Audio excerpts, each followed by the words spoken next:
ऐसी कौन सी 5 financial mistakes जो कि आप अपने 20s में करते हो और आपको पता नहीं फाइनेंशियल मिस्टेक से आप कैसे बच सकते हो। आज की हम वीडियो में बात करेंगे जो 20s और 30s में लोग 5 बड़ी मिस्टेक करते हैं और आप वो मिस्टेक नहीं करके अपनी फाइनेंशियल जर्नी को कैसे स्मूथ कर।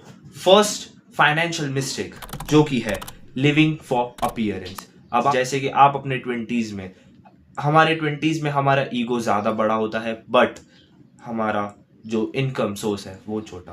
बट हम EMI लेते हैं, हम महंगे कपड़े लेते हैं, महंगी गाड़ियाँ लेते हैं, महंगे शूज़ लेते हैं और इसमें हम हमारे पैसे को वेस्ट करते हैं। बट अगर वही पैसे अगर आप इन्वेस्ट करें तो आपका फ्यूचर चेंज हो सकता है। सेकंड सबसे बड़ी mistake, no emergency fund. 20s में लोग सोचते हैं कि हमें इमरजेंसी फंड नीड नहीं है या हमें कुछ नहीं होगा, बट जैसे कि आप बड़े हो रहे हो, आपके साथ आपके पेरेंट्स की भी एज बढ़ रही है, तो इमरजेंसी फंड एक सबसे best financial stability, financial security है और उसे आप बचा के अपने फ्यूचर को स्टेबलाइज कर सकते हो अगर इन फ्यूचर आपको इमरजेंसी फंड का ज़रूरत पड़ा। Mistake number 3, ignoring compounding. ये मैंने पर्सनली मेरे एज के बहुत सारे मेरे फ्रेंड सर्कल्स में, मेरे अदर सर्कल्स में मैंने देखा है। उन लोग कंपाउंडिंग को इग्नोर करते हैं और कंपाउंडिंग सबसे ज़्यादा इम्पॉर्टेंट है। अगर आप 18 ईयर की एज से 2000 रुपीज़ मंथली इन्वेस्ट करते हो तो आपके पास at the age of 30 big amount of money होगा with the help of the compounding and your investment. But अगर आप at the age of 30 investment start करते हो तो आपके पास वो कंपाउंडिंग पावर नहीं रहेगी। Fourth mistake, not learning about money. Early 18s early 20s में आपके पास टाइम होता है, आप वो टाइम को इन्वेस्ट कर सकते हो न्यू चीज़ें लर्न करने के लिए। मनी कैसे वर्क करता है, मनी इन्वेस्ट कैसे किया जाए, मनी ग्रो कैसे किया जाए। बट ये सब अर्ली 18s में सब इग्नोर करते हैं, जो कि सबसे बिग मिस्टेक है। जैसे कि टैक्स होता है, आपने एक टैक्स को डाइवर्सिफाई कैसे कर सकते हो, कैसे सेफ कर सकते हो, ये आपको अपने अर्ली 20s और 18s में सीखना चाहिए। दूसरा होता है क्रेडिट स्कोर। क्रेडिट क्या होता है, क्रेडिट किस काम का है और उससे आप कैसे यूज़ कर सकते हो और उससे आपका लोन प्रोसीजर फास्ट प्रोसेस होता है। तीसरा है डेट, आप डेट को कैसे यूज़ कर सकते हो। अगर आपको नहीं पता तो मैं आपको बता दूं, डेट 2 टाइप के होते हैं। पहला होता है गुड डेट, दूसरा होता है बैड डेट। बैड डेट होता है जैसे आपने एक डेट लिया, आपने एक लोन लिया और वो लोन को आपने यूज़ किया फ़ोन खरीदने में, कपड़े खरीदने में, कार खरीदने में, जो कि ये सब है बैड डेट। बिकॉज ये सब लोन से आपका पैसा आपकी जेब से बाहर जाएगा, ये आपको ज़्यादा पैसा कमा के नहीं देगा।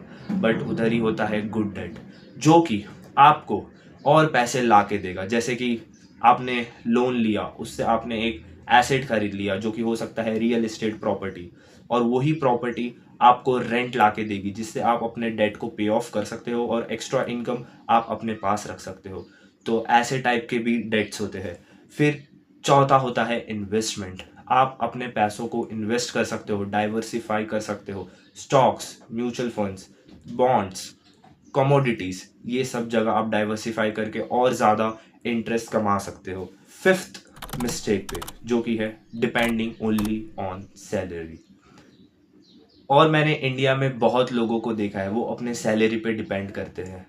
Every month amount of money आता है, वो उसमें से स्पेंड करते हैं अपने फैमिली एक्सपेंसेस, एन्जॉयमेंट, जो कि सही चीज़ है। बट ओवरऑल सैलरी पे डिपेंड होना ये भी एक सबसे बड़ा मिस्टेक है। बिकॉज आपका जॉब जा सकता है बट आपका इन्वेस्टमेंट एंड आपके पर्सनल सेविंग्स, पर्सनली मैं ये बिलीव करता हूँ, एक इनकम सोर्स पे कभी डिपेंड मत रहो, मल्टीपल सोर्स ऑफ इनकम बनाओ, जहाँ से आपको अगर एक सोर्स ऑफ इनकम बंद होता है तो सेकंड से आए, सेकंड क्लोज होता है थर्ड से आए, थर्ड अगर क्लोज होता है तो फोर्थ। तो आप ऐसे करके सेफ रह सकते हो।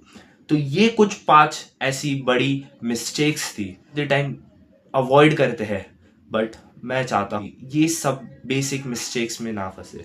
बिकॉज अपने अर्ली 18s में आपके पास वो कैपेसिटी होती है कि आप रिस्क ले सकते हो, आप डाइवर्सिफाई कर सकते हो वो रिस्क को, और आप लॉन्ग टर्म के लिए इन्वेस्ट कर सकते हो, आपका पैसा कंपाउंड हो सकता है।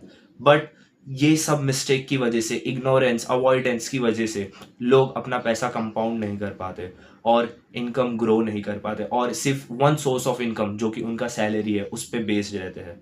सो पर्सनली मैं एक चीज़ बोलना चाहता हूँ, मुझे नहीं पता मैं फाइनेंस के अंदर कितना बेस्ट हूँ, मुझे नहीं पता कि मैं कितना ज़्यादा बेटर हूँ, बट मैंने अपने अर्ली 16 में ही स्टार्ट कर दिया था इन्वेस्टमेंट स्टॉक मार्केट के अंदर। सो मैंने बहुत सारी चीज़ें, मैंने अर्ली एज में लॉसेस देखे हैं बिकॉज मैं भी इंट्राडे ट्रेडिंग, सब फैशनेटिंग, एफ ऑप्शंस, ये सब में मैं देखा, मैं खुश हुआ, मैंने इन्वेस्टमेंट किया और मुझे पता चला लॉन्ग टर्म ही एक बड़ा प्लेयर है। सो पर्सनली मैं ये विश्वास करता हूँ कि इन्वेस्टमेंट की जर्नी और फाइनेंशियल लिटरेसी बहुत ही ज़्यादा इम्पॉर्टेंट है और आप भी अपना इन्वेस्टमेंट जर्नी ओपन कर सकते हो। Just you should have to start. आप वीडियोस देखो कैसे करते हैं, कैसे एग्जीक्यूट करते हैं, एंड देन आप स्टार्ट करो। बिकॉज इफ नॉलेज है तो फिर कुछ मतलब नहीं है जब तक आप उसे एग्जीक्यूट नहीं करते हो, right. Literacy, knowledge gain, investment और अर्निंग सोर्स आप अपनी बढ़ा सकते हो, बट मोस्ट ऑफ द लोग इग्नोर करते हैं एंड लेट 30s में उन्हें पता चलता है कि उन्हें ये सब करना पहले से चाहिए था। सो उस टाइम पे रिग्रेट करने से बेस्ट है कि आप अभी करो, अभी स्टार्ट करो। So at the age of 30 generation regret करती है। सो हम फाइनेंशियली उस टाइम पे स्टेबल रहे, हमें कोई टेंशन नहीं है बिकॉज हम लोग ने पहले से ही अर्ली एज से स्टार्ट करके रखा था। कैश फ्लोज, डेट, लोन्स क्या है, कैसे आप यूज़ कर सकते हो पर्सनली। और मैंने पर्टिकुलरली 16 से लेके 18 साल की उम्र में मैंने क्या क्या चीज़ें सीखी, स्टॉक मार्केट ने मेरे को क्या क्या चीज़ें सिखाई, पर्सनली मैंने कितने लोगों से गाइडेंस लिया और मैंने क्या क्या बातें की, मैं वो आपको इस चैनल के थ्रू बताऊंगा आगे। If you love my video, like and subscribe to my channel and stay tuned. जय हिंद।